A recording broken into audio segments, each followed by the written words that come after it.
Isang mapagpalang araw po sa ating lahat at ito po yung kauna-unahan kong gumawa ng scripture and ang napili ko po is about sa pananampalataya. At buksan po natin ang ating Bible sa Hebrew chapter 11 verse 1. Basahin po natin yung buong verse. Mga dakilang halimbawa ng pananampalataya.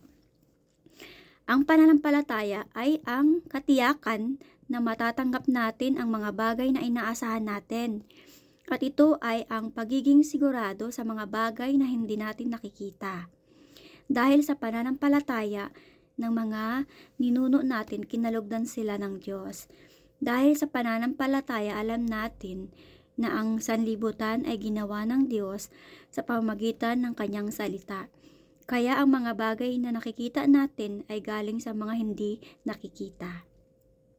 Dahil sa pananampalataya, nag-alay si Abel ng mas mabuting handog kaysa kay Cain.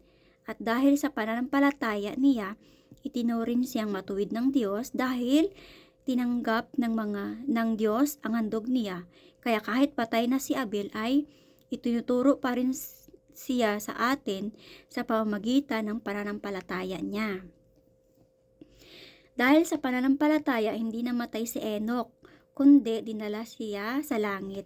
Hindi na siya nakita pa dahil dinala siya ng Diyos. Ayon sa kasulatan, dinala niya siya dahil nalugod ang Diyos sa buhay niya.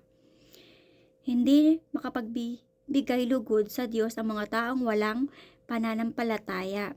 Dahil ang sino mang lumapit sa Kanya ay dapat maniwalang may Diyos at magbibigay siya ng gantimpala sa mga taong humahanap sa Kanya.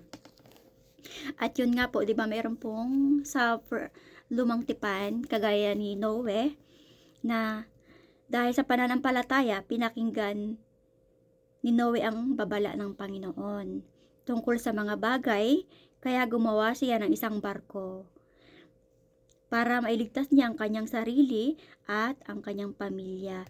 Sa pananampalataya niya, hinatulan ang mga tao sa mundo pero itinuring siyang matuwid ng Diyos. Dahil sa pananampalataya, sinunod din ni Abraham ang utos ng Diyos na pumunta sa lugar na ipinangako sa kanya. Umalis siya sa bayan niya kahit hindi niya alam kung saan siya pupunta. 'Di ba? Dahil din sa pananampalataya, nanirahan si Abraham sa lupaing ipinangako sa kanya ng Diyos dahil kahit nasa tolda lang siya tumira na parang isang dayuhan, tumira rin siya sa tolda ang anak niya na si Isaac at ang apong si Jacob. Ayun po. Mababasa niyo po yun sa lumang tipan, yung mga ginamit ng Panginoon na nanampalataya lang sa Kanya, sa mga Kanyang salita. Ayun po, nagkaroon po sila ng mahabang buhay. Ayun po, nangyayari po yan ngayon, sa mga bagay na, pag may binibigay na pagsubok sa atin ng Panginoon, ibigay po natin ito sa Panginoon, manampalataya po tayo na kayang ayusin ng Panginoon ang mga pagsubok sa buhay natin. Although na mahirap, kailangan po natin ipaubaya sa Kanya kasi doon po natitest yung ating pananampalataya. Thank you po.